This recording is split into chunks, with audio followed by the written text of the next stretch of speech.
Hello, my name is John Kelly, and this is the Weber Auto YouTube channel. Today we are going to be dynamometer testing on a transmission dynamometer, the Toyota 6-speed rear-wheel drive transmission that comes in the 2007 and above Toyota Tundra and Sequoia, and will be the 2008 and above Sequoia. These transmissions, in my transmission overhaul class, my students have just finished overhauling 4 of these, and we are dynamometer testing these. The students knew that these had to work at the end of the section on rear-wheel drive transmissions. And so I want to show you the dynamometer testing, but I also want to show you a few things that we are going to be doing on the dyno that will help make sense of what we're doing. And to understand that, we need to look at the electronic controls of this Toyota AB60E if it's a two-wheel drive, AB60F if it's a four-wheel drive transmission. These transmissions are made by Aisin. They're a fairly complex automatic transmission. They have 4 braking clutches, they have 4 rotating clutches, they have 4 one-way clutches, and then it has a 4-piece valve body with 18 different check balls. It's a pretty involved transmission that unless you follow the step-by-step instructions in this Toyota service information, you are going to be in trouble getting this thing back together. So I've built a mock-up board here on the wall for my students, and I just want to show you the electrical components involved in controlling the transmission on this Toyota truck. So right here, if we split the board in half, everything over this way is outside of the transmission. So we've got the ECM that's mounted up on the firewall or bulkhead on the passenger side underneath the hood.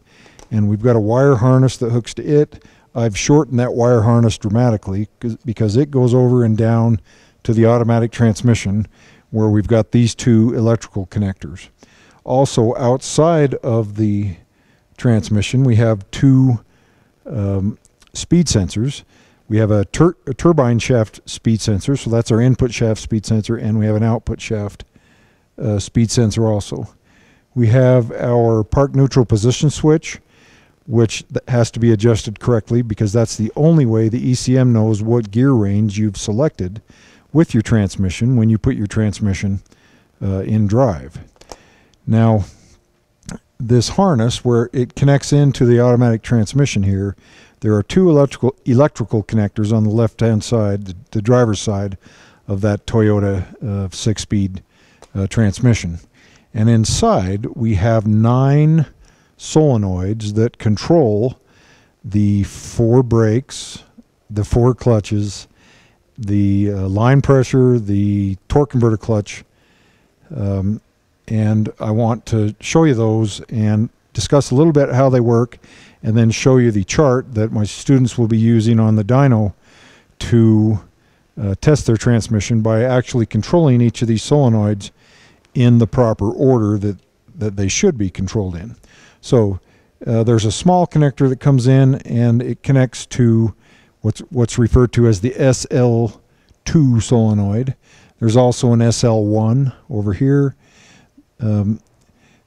The SL2 and the SL1 solenoids are used to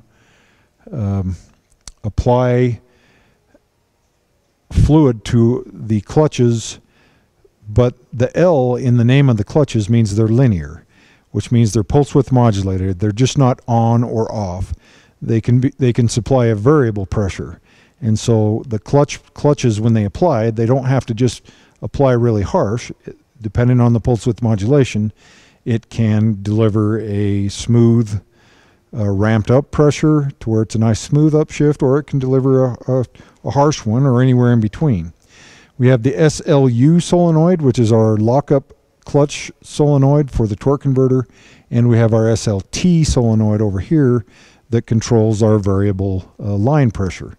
At an idle, this line pressure is down around 50 psi, and it goes as high as around 225 at an idle in drive, and in reverse it goes up to around 250. All right, so those are our 4 variable solenoids, pulse width modulated solenoids. Then we have 5 solenoids that are just on or off. And so let me zoom in and show you these solenoids that are variable, that have the SL in them, the L in them. There's 2 wires that connect to them. So there's 2 wires apiece that connect to them. But notice that these solenoids that are just on or off, there's just a single wire that connects to each one of those. And that means they're case grounded. The mounting bolt and the strap where it connects is the other side of the solenoid winding. All 5 of these solenoids, and there's one more right down here, the SR solenoid. All 5 of those solenoids are just on or off solenoids. And so they either allow fluid to flow through them or stop fluid from flowing through them. And so those are the 9 solenoids, the 2 speed sensors, the 2 temperature sensors that are inside of this 6-speed Toyota transmission. Now, the computer, the ECM, which controls the engine and the transmission on this truck, and no, it's not called a PCM, a powertrain control module. Toyota calls it an ECM, engine control module. It is programmed to turn solenoids on and off. Each solenoid controls a different clutch pack or a brake to hold or turn different pieces of the planetary gear sets. And I have separate videos on the planetary gear sets. I have a separate video on the lockup torque converter. Take a look at those if you need a refresher. But what I want to do here is show you this chart that reflects what the ECM will do with each solenoid in each gear range for each gear. So this table can be found in the service information of just about any vehicle manufacturer service information for any automatic transmission. And typically you will have a table like this that shows which gear shift lever position you're in. So over here we have park, reverse, neutral, and then this whole section is drive. So when you hop in and put the transmission in drive, it'll start in first gear. We have second, third, fourth, and fifth, and sixth. Down here, these are the manual gear ranges. So for this demonstration, we are going to ignore everything below the drive position here. Let's take a look at what columns we have, the up and down columns.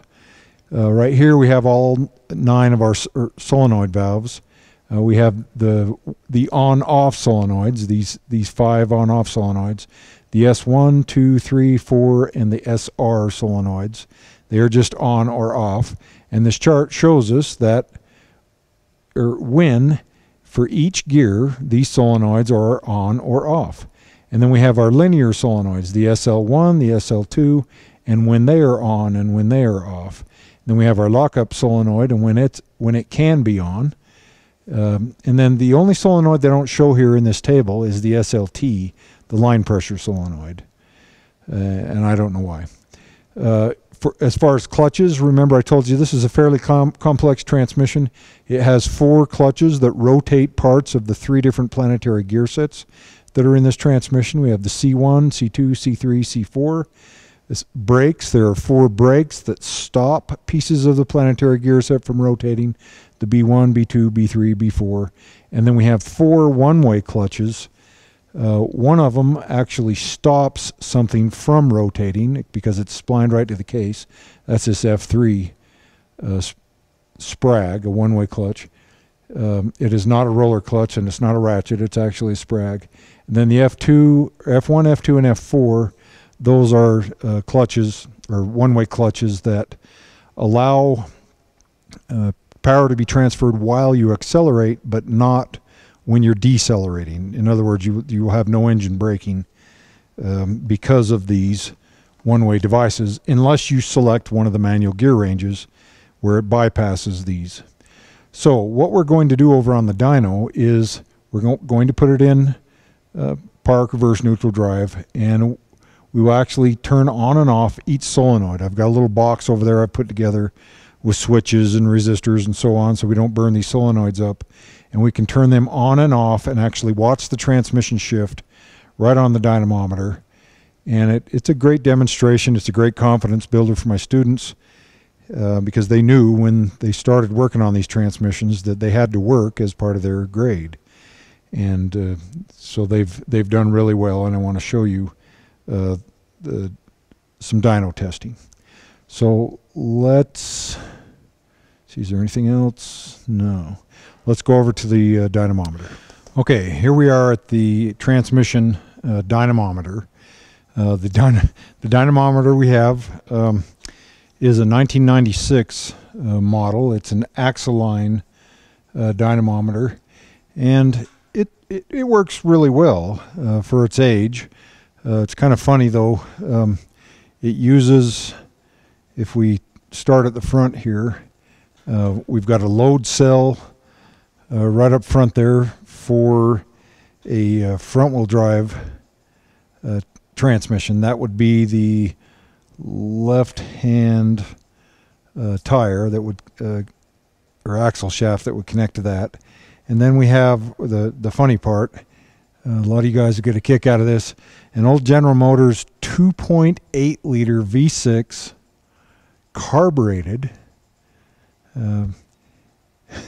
It's the only carbureted engine we have in our entire automotive program, but it works great for this dynamometer. It provides enough power to test the automatic transmissions that we put together. We have some controls here for our load cell. We can turn the load up or down. We can fill or drain the transmission, and then we've got some gauges for the engine, the temperature, the oil pressure, and charging. And then we actually have an adaptable flywheel and an adaptable back end of the engine with different bolt patterns so that we can connect different transmissions to it. So right now, of course, we've got the Toyota Tundra automatic transmission, and this is exactly the same transmission that's in this truck right over here. So this 2007 Toyota Tundra pickup truck, except this transmission that's on the dyno is actually 2013. I understand it came from some flood vehicles. But anyway, this is a four-wheel drive version of the transmission. So right here is where the transfer case would normally bolt up, and it has some lubrication passages there. So during the dyno test, we are going to expect to have a little bit of oil come out and drain down into our bottom pan here. That's normal. I had to put a piece of kind of cardstock paper around it to keep it from flinging oil everywhere around our output shaft adapter, but it works fine.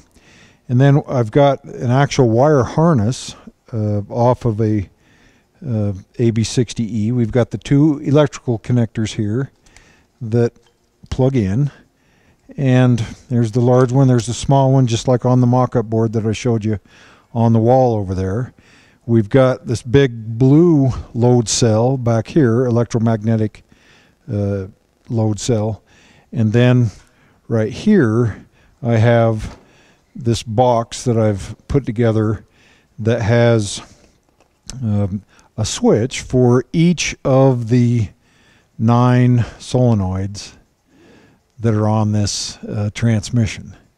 And so what I have my students do is take that same table that I showed you on the wall over there, and I've got these switches lined up in the same order as they are here on this table, and they will just simply shift the transmission from one gear to the next.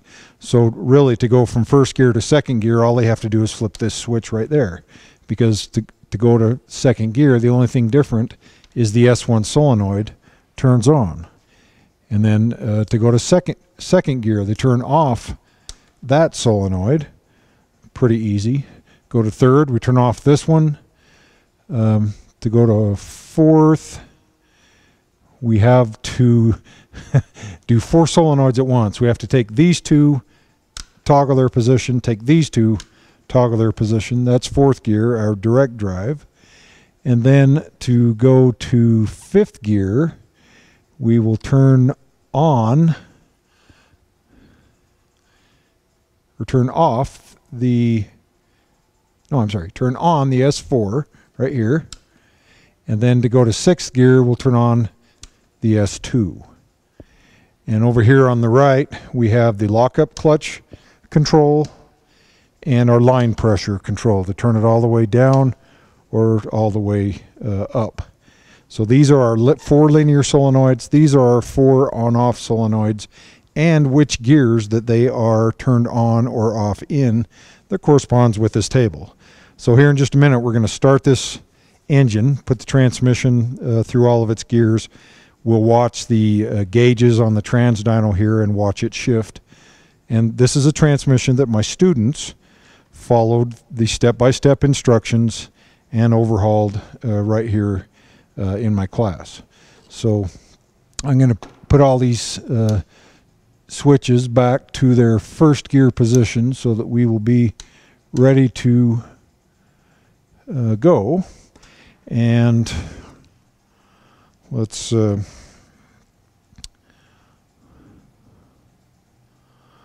start this thing up. So it's an old carbureted engine. For those of you who've never driven a carbureted vehicle, you need to pump the accelerator pedal a few times, and then we'll fire it up. So here we go.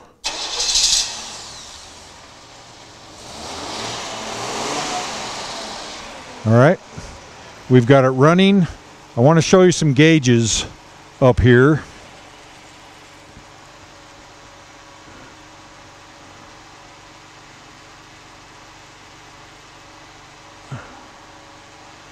Okay, so we get something to point with. This gauge right here is our oil pressure. And notice right now we're at about 225 psi. That is our maximum output at idle.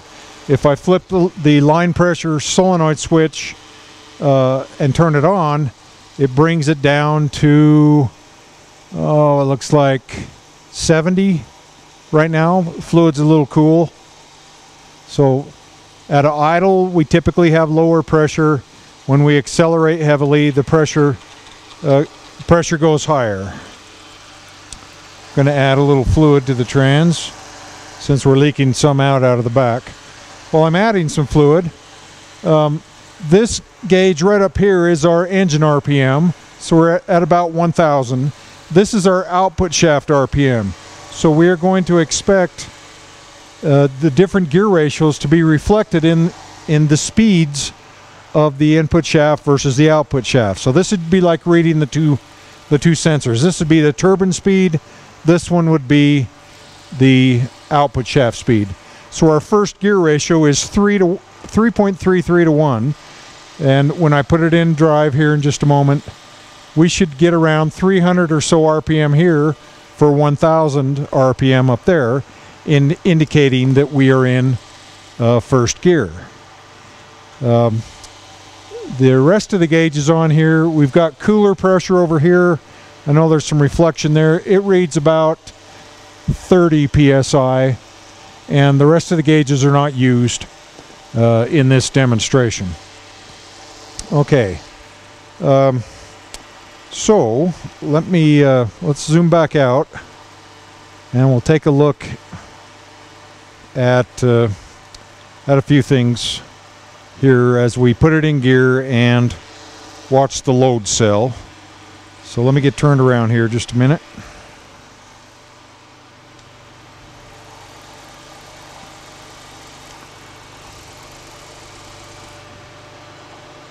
Alright, so our load cell is right back there. It has some cooling fins that you can see if we zoom in.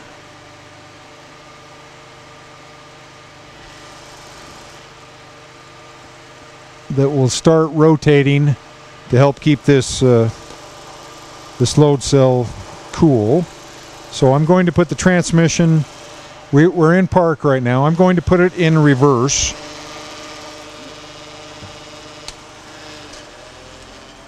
Okay, and you can see the load cell spinning backwards. And typically what I'll do here is load, I'll increase the load. So I'm going to turn the engine RPM up. Here we go. Engine RPM is up to, say, about 1500. Now I'm going to put a load on the dyno, and we're going to test to see if the clutches required for reverse are slipping. If they're slipping, we would not get a good pull down in the engine RPM like we're getting. So we're not slipping, and that's a good sign. So let me release the load. All right. Now I'm going to shift into neutral and hit the brake. Okay, I'll let go of the brake. Notice now that there's no rotation of the load cell cooling fins. The load cell is not spinning. In neutral, we do not want anything dragging and rotating. That's a sign that our clearances are in good shape. And then let's move to the drive position. Now the load cell is spinning the opposite direction, and I'm going to put a little bit of load on the cell and bring the engine RPM up just a little bit. We'll keep a slight load on it. But now let's look at the input shaft versus output shaft speeds. Okay, so I'm going to upshift it through all 6 gears. And we are going to watch the input shaft speed at the top gauge here versus the output shaft speed.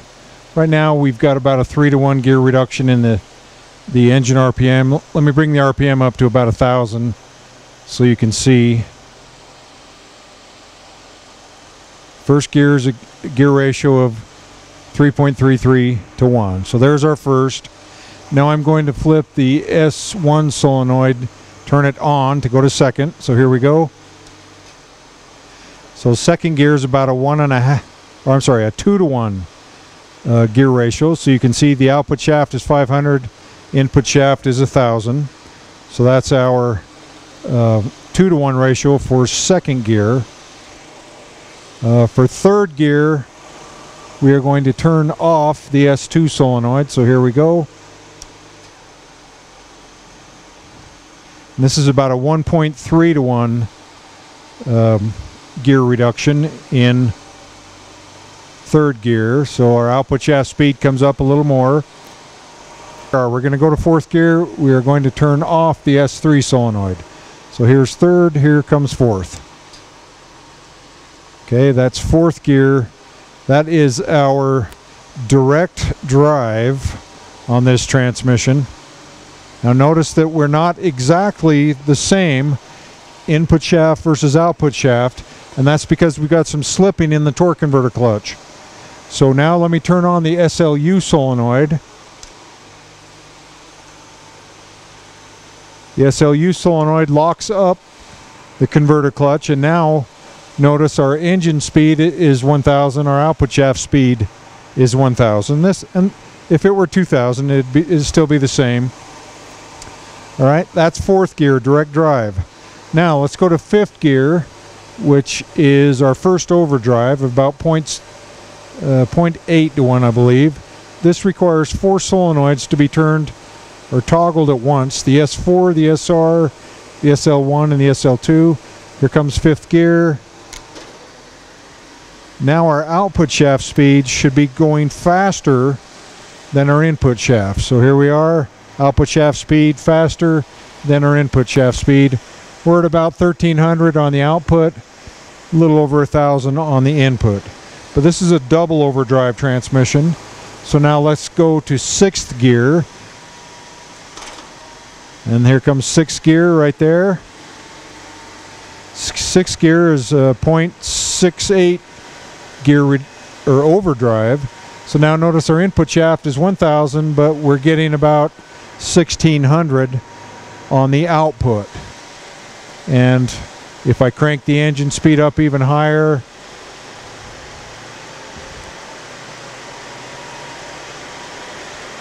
we maintain the gear ratio. I'm going to add just a little bit of load here.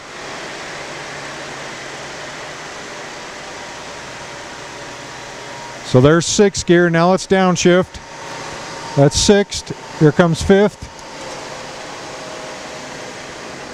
Here comes 4th.